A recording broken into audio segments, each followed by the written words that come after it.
네, 우리 좋은나무교회 가족 여러분 평안하신지요?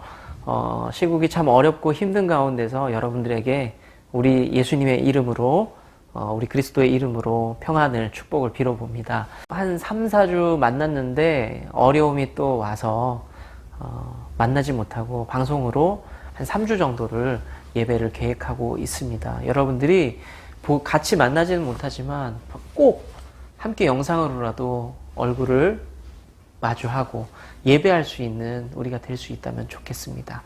앞으로 예배가 3주 동안 어떻게 진행될지 잠시 나눠보도록 하겠습니다. 우리가 일전에 건강을 주제로 사람이 왜 아픈가, 내게 왜 아픔이 오는가, 병이 오는가를 두고 한번 영상을 가지고 말씀을 듣고 다른 분의 설교를 통해서 예배 드린 적이 있습니다. 이번에는요, 물질의 문제, 재물의 문제, 돈의 문제를 가지고 3주 정도 짧게 끊어서 제가 영상을 편집해서 말씀을 들으려고 합니다. 어떻게 호기심이 좀 생기나요? 물질이 과연 내 신앙과 무슨 관계가 있을까? 나는 이 물질을 통해서 하나님을 어떻게 더 잘 섬길 수 있을까? 나는 왜 물질 앞에 늘 무너지고 마는가? 여러 가지 고민들이 있을 겁니다. 저도 마찬가지거든요.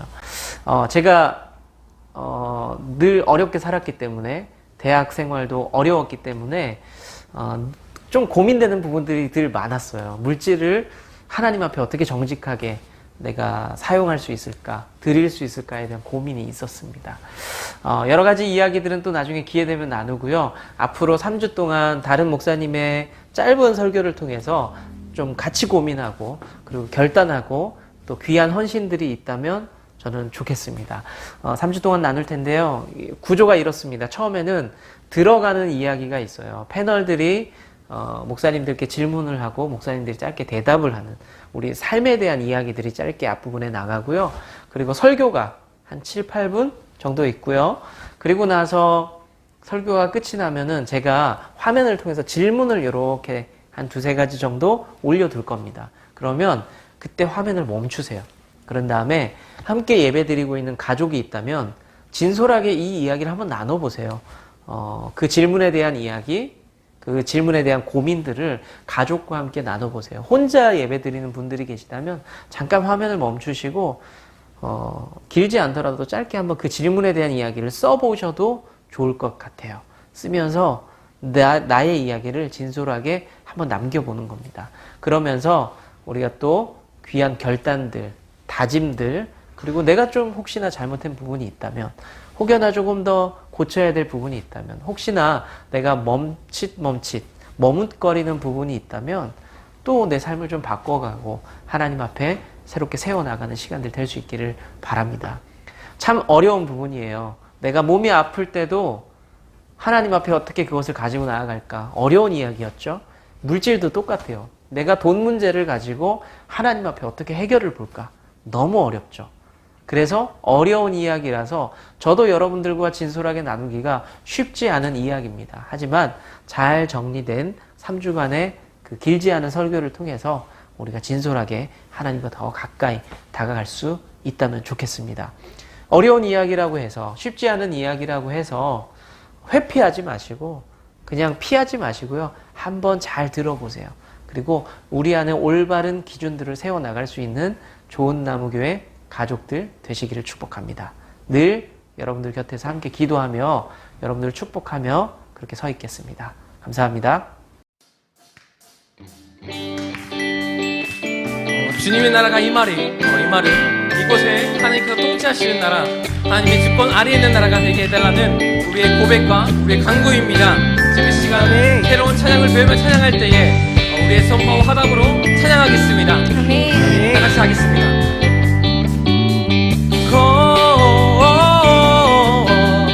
주님 나라 이 말이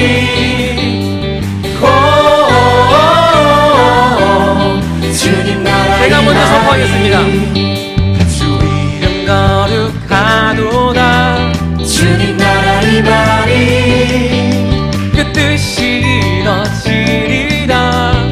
주님 나라 이 말이 악에서 승리하셨네. 주님 나라 이 말이 영광이 주께 있도다. 주님 나라 이 말이 오 주님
아멘.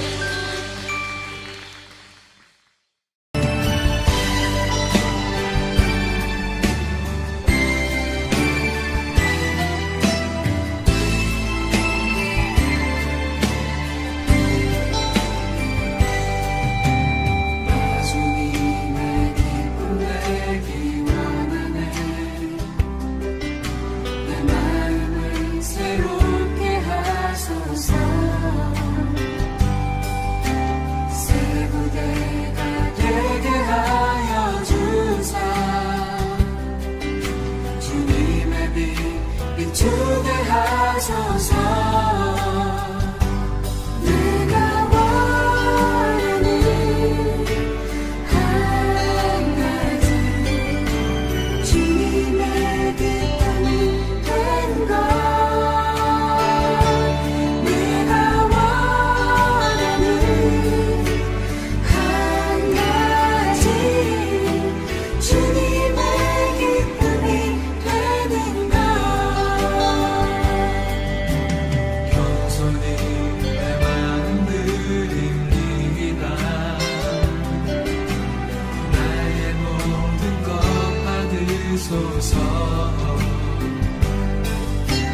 나의 맘 깨끗게 씻어주사. 주의 길로 행하게 하소서. 내가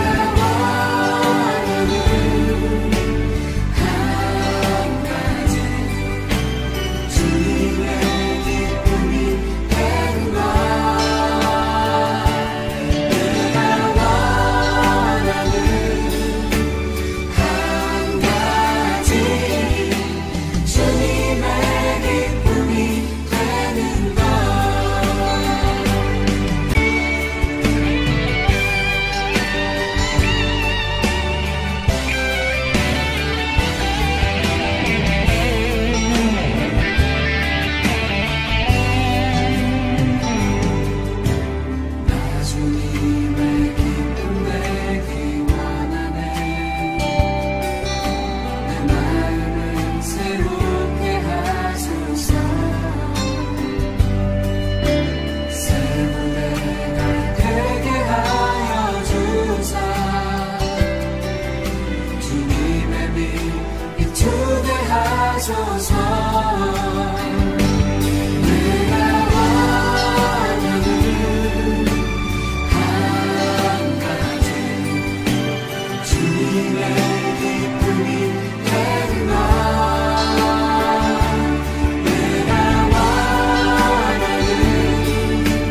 한 가지 주님의 기쁨이 되는 것.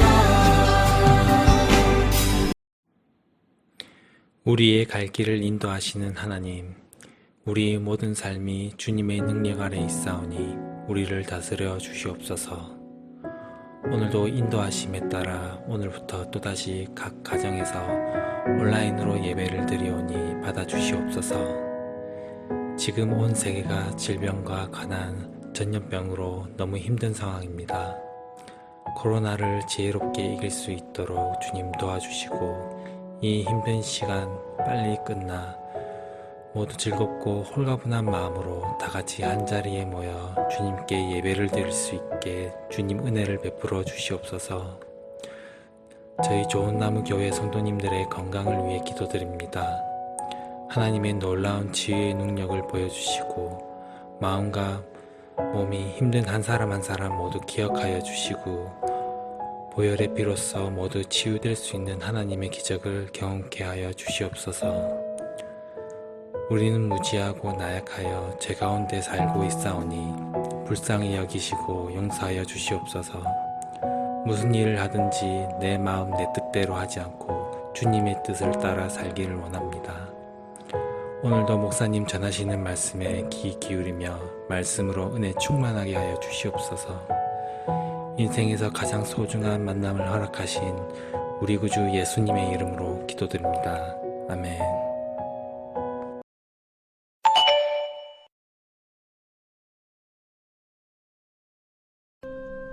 내 하나님 여호와께서 내게 주신 땅 어느 성읍에서든지 가난한 형제가 너와 함께 거주하거든 그 가난한 형제에게 내 마음을 완악하게 하지 말며 내 손을 움켜쥐지 말고 반드시 내 손을 그에게 펴서 그에게 필요한 대로 쓸 것을 넉넉히 구워주라.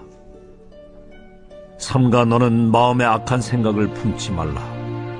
곧 이르기를 일곱째 해 면제년이 가까이 왔다 하고 내 궁핍한 형제를 악한 눈으로 바라보며 아무것도 주지 아니하면 그가 너를 여호와께 호소하리니 그것이 내게 죄가 되리라. 너는 반드시 그에게 줄 것이요 줄 때에는 아끼는 마음을 품지 말 것이니라. 이로 말미암아 내 하나님 여호와께서 내가 하는 모든 일과 내 손이 닿는 모든 일에 내게 복을 주시리라. 땅에는 언제든지 가난한 자가 그치지 아니하겠으므로 내가 네게 명령하여 이르노니 너는 반드시 내 땅 안에 네 형제 중 곤란한 자와 궁핍한 자에게 네 손을 펼지니라.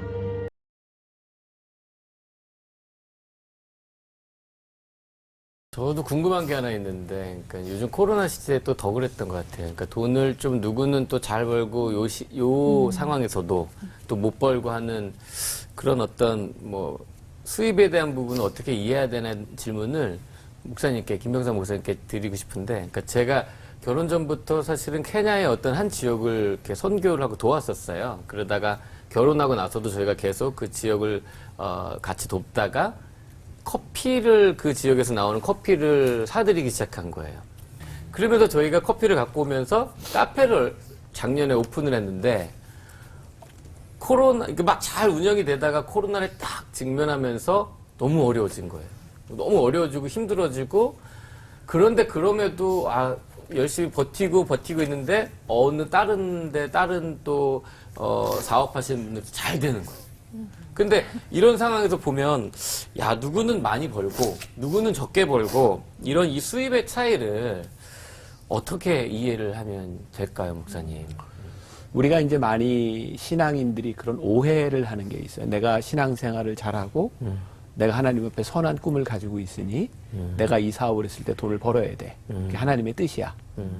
그런데, 우리가 이 코로나라고 하는 이런 상황들이 있잖아요. 신앙은 뭐냐면 이 어려운 가운데서도 내가 돈을 잘 버는 게 신앙이 아니라 이 어려운 상황을 지나가며 하나님께서 나에게 돈이 없이 하실 때 그때 내가 어떤 신앙의 모습인가가 드러나죠. 그러니까 온 세상이 가지고 있는 재해, 자연재해 이런 어려움들이 크리스찬을 피해가지 않아요. 그건 하나님이 주신 법칙이 아니에요. 믿음은 그런 일들이 있을 때 우리들이 어떻게 믿음의 자세를 가지느냐, 반응하느냐에 대한 부분이죠. 그러니까 누구나 다 인생에 업 앤 다운이 있어요. 업 됐을 때, 특히 더 어려운 건 우리들이 돈을 많이 소유했을 때 신앙을 지키는 게 더 어려워요. 다운 됐을 때 사실은 이때보다는 이때 하나님을 의지하는 게 조금 더 쉬울 수 있어요. 아프고 힘들지만. 그래서 이 돈이라고 하는 것은 그러니까 있고 없고에 대한 문제보다 더 중요한 것이 내가 돈이 있을 때 어떤 사람이고 내가 돈이 없을 때 어떤 사람인지를 아는 것이 더 이제 중요한 일이 아닐까라는 생각이 드네요.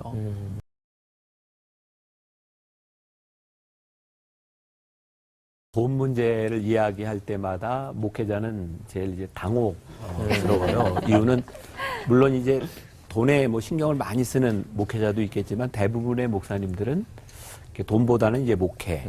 그리고 저는 사회생활을 안 해봤잖아요.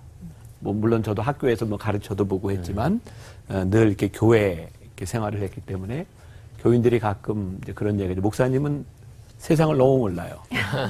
맞아요, 몰라요. 그래서 가끔 설교를 할 때면 내가 이런 설교를 할 수 있을까?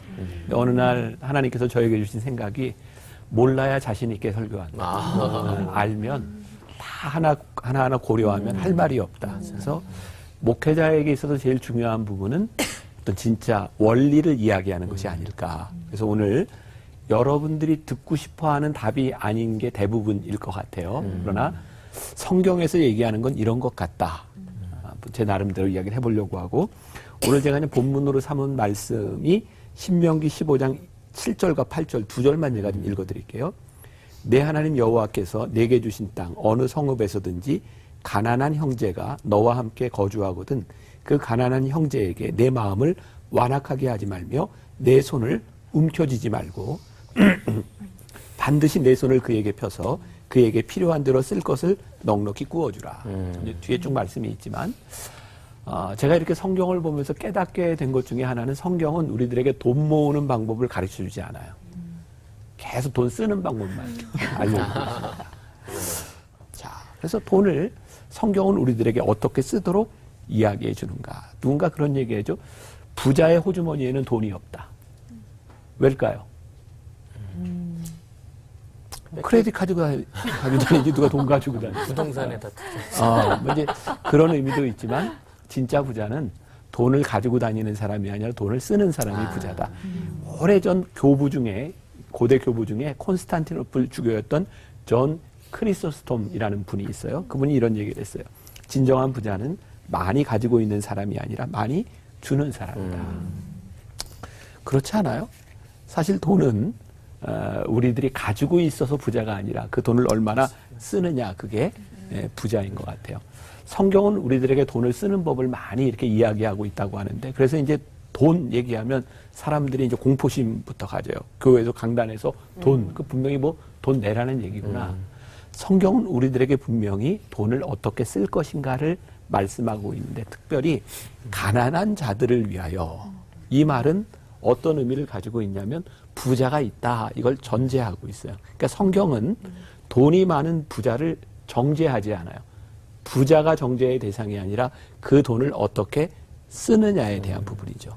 그래서 우리가 11조라고 하는 것도 성전을 위해서 레인을 위해서 어려운 사람을 위해서 쓰지만 성경이 우리들에게 이야기하는 중요한 헌금이 하나 있는데 가난한 사람을 돕는 헌금이죠. 그거는 약 30분의 1 정도를 가난한 사람을 위하여 쓰라고 되어 있어요. 그리고 성경에는 많은 법이 있죠. 너희들이 추수를 하고도 어느 정도는 남겨놓고 주워가지 말고 이런 것도 있지만 이게 뭘까? 하나님은 어려운 사람을 돕는데 우리들에게 맥시멈의 돈을 쓰라고 말씀하는 게 아니라 미니멈 정도를 쓰라고 말씀하세요. 그러니까 이거 참 흥미로운 거예요. 그러니까 우리가 쓸 수 있는 정도를 성경은 우리들에게 계속 이야기하고 있는데 우리의 욕심이 그것을 잘 보지 않으려고 하는 것도 문제다. 또 성경에서 말하고 있는 이 나눔이라고 하는 것은 늘 어떤 도덕적 의무감보다는 나는 영성의 결과라는 생각을 해요. 그래서 우리 돈 문제에 있어서 우리들이 하나님 앞에 어떤 사람이냐. 사실 to do, 무엇을 하느냐보다 더 중요한 건 to be, 어떤 사람이 되느냐의 문제인 것 같아요. 뭐 이제 빌 게이츠도 그렇고 우리나라의 뭐 SK 재단도 그렇고 돈들을 많이 내놔서 큰 일들 하잖아요. 저는 그것도 굉장히 귀하다고 생각하는데 저 혼자 그런 꿈을 꾸는 거예요.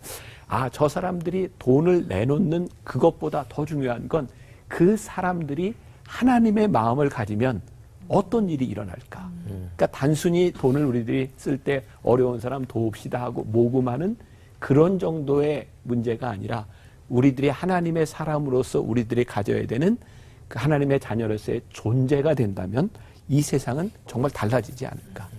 또 유명한 교부 중에 암브로시우스라고 하는 옛날 그 이태리 밀라노의 감독이었던 분이 있어요. 그분은 또 이렇게 얘기를 했어요. 가난한 사람에게 물질을 나누는 부자는 자선을 하는 것이 아니라 빚을 갚는 것이다. 자선은 내 빚을. 그러니까 그런 것 같아요. 정말 우리들이 하나님 앞에서 영성에서 내가 많이 가지고 있는 것이 그 사람의 것을 내가 가지고 있구나. 내가 은혜를 입었구나라고 할 때 누군가에게 우리들이 손을 펼치는 것은 분명히 다른 차원의 문제일 것 같다는 생각을 해요. 그리고 또 하나 이 나눔이라고 하는 것은 참 축복이다. 이걸 우리들이 기억했으면 좋겠어요. 목사님 너무 원론적이고 뻔한 얘기하는 거 아니에요? 근데 나눔이 진짜 축복이에요. 왜? 나누는 건 아무나 못해요. 내가 있어야 나눌 수 있고 나눌 수 있는 마음이 있어야 나누기 때문에 나누는 그 순간 우리는 진짜 복받은 사람인 거죠. 옛날 농부들, 옛날이 아니라 요즘도 그렇겠죠. 이렇게 콩을 심을 때 땅에 콩을 몇 개를 심는가. 근데 이제 어떤 가정에서 있었던 얘기예요.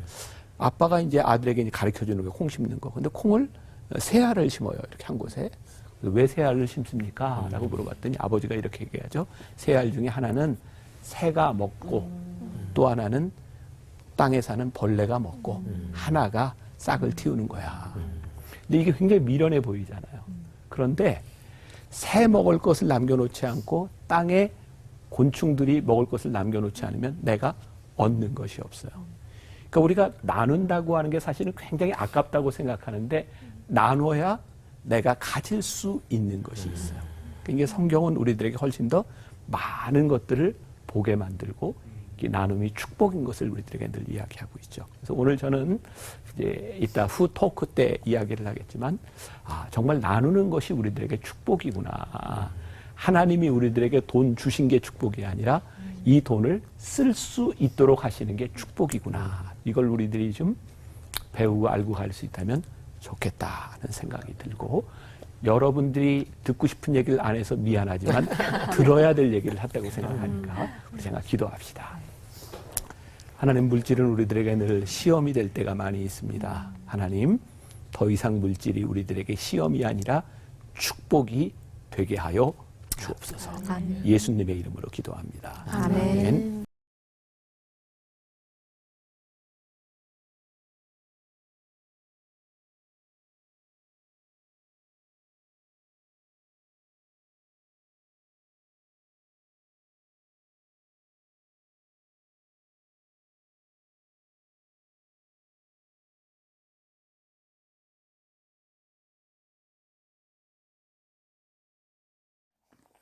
우리에게 첫째, 우리는 오직 예수 그리스도를 섬기는 믿음의 가족으로서 정체성을 가집니다. 둘째, 우리는 서로를 향한 사랑과 용서를 통해 이 땅에서 천국의 쉼을 누립니다. 셋째, 우리는 십자가의 사랑과 부활을 증거하며 또 다른 좋은 열매를 소망합니다. 이제 우리가 서로를 향해 축복하며 기도하도록 하겠습니다. 사랑하는 좋은 나무 교회 성도님들이 주 안에서 강건하시기를 축복합니다. 사랑하는 목사님께도 강건의 축복이 함께하기를 소망합니다. 고난 속에서도 우리 주님의 기쁨을 누리시기를 축복합니다. 염려 속에서도 우리 주님의 해답을 경험하시기를 축복합니다. 우리가 주의 뜰 안에 머무는 복된 성도 되기를 소망합니다. 아멘. 주님은 나무 당신은 가지니 사랑의 열매 맺기에 주